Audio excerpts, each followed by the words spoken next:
জনসভায় স্টেজে উঠতেই ভয়াবহ আক্রমণ হয় তার উপর। বিএনপি চেয়ারম্যান তারেক রহমান রাজশাহী মাটিতে। দর্শক দেখতে পাচ্ছেন তারেক রহমান এবং জুবাইদা রহমানকে সবাই ঘেরাও করে ফেলেছে এবং তাদেরকে ভয়াবহ আক্রমণ করে স্টেজে ওঠার আগে দিন একজন একজন করে না মরে আসুন একটু ঐক্যবদ্ধ হই, সংগঠিত হয়ে ঝাঁপিয়ে পড়ি ওই স্বাধীনতা বিরোধীদের উপর।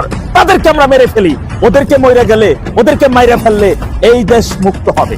এইদের সকলকেই বাগেরহাটের ছাত্রলীগ নেতা সাদ্দামের এর মতো পরিণতি ভোগ করতে হবে। আসসালামু আলাইকুম দর্শক, বাংলাদেশের রাজনীতিতে হঠাৎ করে কি ঘটে গেল? সারা দেশের জামাত বিএনপি সংঘর্ষ শুরু হয়েছে। জামাতের একজন নেতা নিহত হওয়ায় এবার বিএনপিকে যেখানে পাচ্ছে সেখানেই গণদোলাই দিচ্ছে। দর্শক, এ বিষয়ে বিস্তারিত আলোচনা করা হয়েছে এই ভিডিওতে, তাই এক সেকেন্ডও না টেনে পুরো ভিডিওটি দেখবেন। চ্যানেলে নতুন হলে সাবস্ক্রাইব করে রাখবেন পরবর্তী আপডেট পাওয়ার জন্য। ভিডিওতে একটি লাইক করে দেখতে থাকুন সম্পূর্ণ ভিডিওটি। সংগঠিত হয়ে ঝাঁপিয়ে পড়ি ওই স্বাধীনতা বিরোধীদের উপর। তাদেরকে আমরা মেরে ফেলি, ওদেরকে মরে গেলে, ওদেরকে মাইরা ফেললে এই দেশ মুক্ত হবে, এই জাতি মুক্ত হবে। আমরা যদি শুধু লুকিয়ে থাকি তাহলে আমাদের সকলকেই বাগেরহাটের ছাত্রলীগ নেতা সাদ্দামের এর মতো পরিণতি ভোগ করতে হবে। আমাদের পরিবারের সদস্যদের ওরা এমন ভাবে প্রচারণা চালাবে তারা আত্মহত্যা করতে বাধ্য হবে। ওরা হত্যা করে আত্মহত্যা বলে চালাই দিবে। তাই এখন আর কোনো লুকিয়ে থাকা মতো নাই। আসুন অন্ততপক্ষে এই মুহূর্ত থেকে একদিকে বড় পরিসরে সংগঠিত হইতে হবে, অন্যদিকে গেরিলা কায়দায় সোনাগুপ্তার হামলার মাধ্যমে ওদেরকে হত্যা করতে হবে। ওই স্বাধীনতা বিরোধীদের এই মানচিত্র থেকে উৎখাত করতে হবে। আমাদের মনোবল ভাঙার জন্য যত বড় অপকর্ম হোক না কেন তারা করবে, তারা করার জন্য প্রতিজ্ঞবদ্ধ। এখন আমাদের নুনুপুনু অনেকের করতেছে শুধু ভোটের জন্য, কিন্তু মনে রাখবেন আমাদের পরিণতি কিন্তু অনেক খারাপ ভোগ করতে হবে যদি আমরা চুপ থাকি, যদি আমরা এভাবে পিঠ ওদের দিকে পেতে দিয়ে মুখ অন্যদিকে ঘুরিয়ে রাখি। তাহলে কিন্তু আমাদের ঘুরে দাঁড়াতে হবে। আমাদের এ থেকে বাঁচার জন্য, দেশকে বাঁচানোর জন্য, অন্য ভাইকে নিরাপদের জন্য আমাদেরকে ঘুরে দাঁড়াতে হবে। আমরা এটাও তো দেখেছি, একটা উপজেলায় এক ভাই মেসেজ করছেন তার উপজেলায় সব মিলিয়ে 2000 জন বিএনপি খুঁজে পাওয়া যাইতো না, কিন্তু আওয়ামী লীগের সংখ্যা ছিল সেই উপজেলায় প্রায় 50,000-এর মতো। কিন্তু 5 তারিখ পরবর্তী সময় দেশের এই ক্রান্তিকালে সেই 2000 জন বিএনপি নেতাগুলা বা জামাত বিএনপি একত্রিত হইয়া আমাদের 50,000 আওয়ামী লীগের নেতাদের বাড়িতে তারা হামলা চালাইছে। আমরা এদিক দিক বিদিক ছোটাছুটি করতেছিলাম, আমরা এক জায়গায় আসতে পারি নাই, যে কারণে সেদিন 50,000 জন ওই 2000 জনের কাছে পরাস্ত হয়েছে, মার খেয়েছি।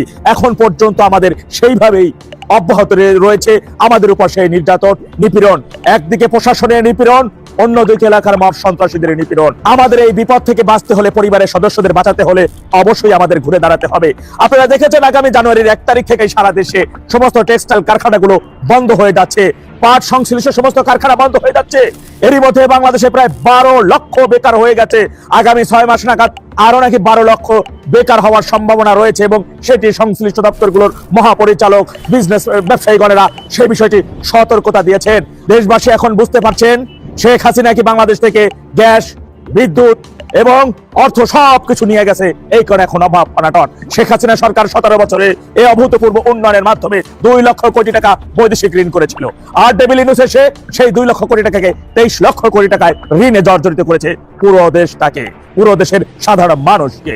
কিন্তু এখন এই থেকে বাঁচার জন্য নিজেদেরকে বাঁচতে হলে, নিজেদেরকে বাঁচাতে হলে, আমাদের পরিবারকে বাঁচাতে হলে আমাদের ভাই ঘুরে দাঁড়ানোর কোনো বিকল্প নাই। সুতরাং কোন এলাকায় কোন নেতৃত্ব নাই, সেই নেতৃত্বের কথা ভুলে গিয়ে নিজেরা কিভাবে সংগঠিত হওয়া যায় সেই বিষয়ে কাজ করতে হবে।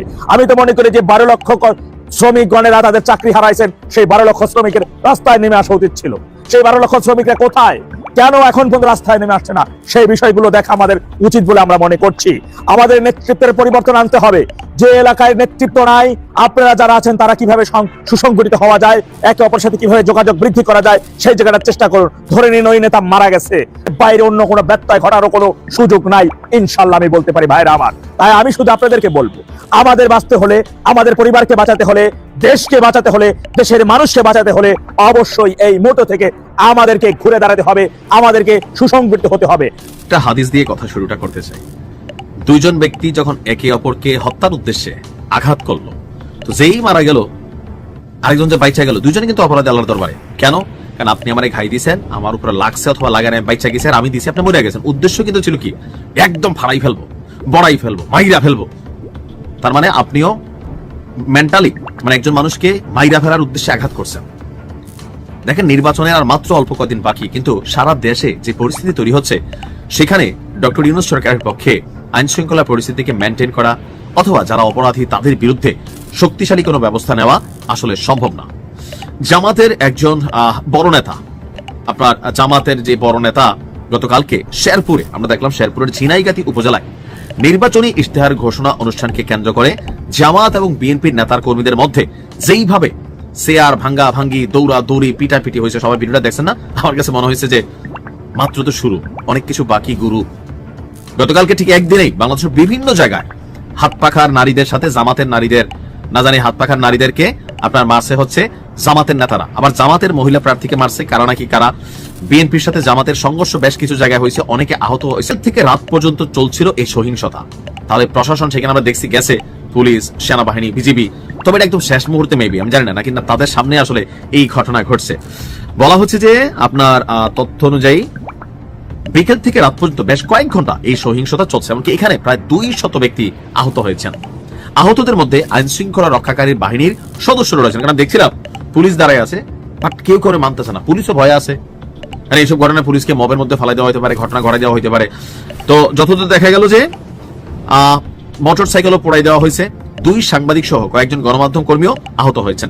প্রত্যক্ষদর্শীরা বলছে শেরপুর 3 শ্রী বড়দি ঝিনাইগাতি এই আসনে প্রার্থীদের উপস্থিতিতে ঝিনাইগাতি মিনি স্টেডিয়াম মাঠে দুপুরে রাজশাহীর মাদ্রাসা মাঠে বিএনপির নির্বাচনী জনসভায় ভাষণ দেবেন তারেক রহমান। এর মধ্যে জড়ো হতে শুরু করেছেন নেতাকর্মীরা।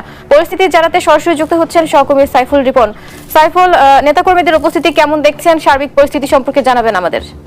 জনসভার প্রস্তুতি কিন্তু ইতিমধ্যেই সম্পন্ন হয়েছে এবং এই জনসভাকে কেন্দ্র করে কিন্তু নিশ্চিদ্র নিরাপত্তা ব্যবস্থা যেমন জোরদার করা হয়েছে এবং এই নির্বাচনী জনসভায় অংশগ্রহণ করতে সকাল থেকেই রাজশাহী বিভাগের যে বিভিন্ন এলাকা রয়েছে সেই এলাকাগুলো থেকে এই দলটির যারা তৃণমূলের নেতাকর্মীরা রয়েছেন এই রাজশাহীর মাদ্রাসা মাঠের জনসমাবেশ স্থলে কিন্তু ইতিমধ্যেই তারা আসতে শুরু করেছেন এবং বিএনপি চেয়ারম্যান তারেক। সম্মানিত দর্শক মণ্ডলী, সম্পূর্ণ ভিডিওটি দেখলেন, অবশ্যই বুঝতে পেরেছেন ভিডিওটি গুরুত্বপূর্ণ ছিল। দর্শক, এই ভিডিওতে যে তথ্যগুলো আপনারা পেয়েছেন এ বিষয়ে আপনাদের কি মতামত তা অবশ্যই কমেন্ট করে জানাবেন এবং পরবর্তী আপডেট ভিডিও পেতে চ্যানেলটিকে এখনই সাবস্ক্রাইব করে রাখুন। এই মুহূর্তে বিদায় নিচ্ছি, দেখা হবে পরবর্তী নতুন কোনো ভিডিওতে। সে পর্যন্ত ভালো থাকুন, সুস্থ থাকুন। আসসালামু আলাইকুম।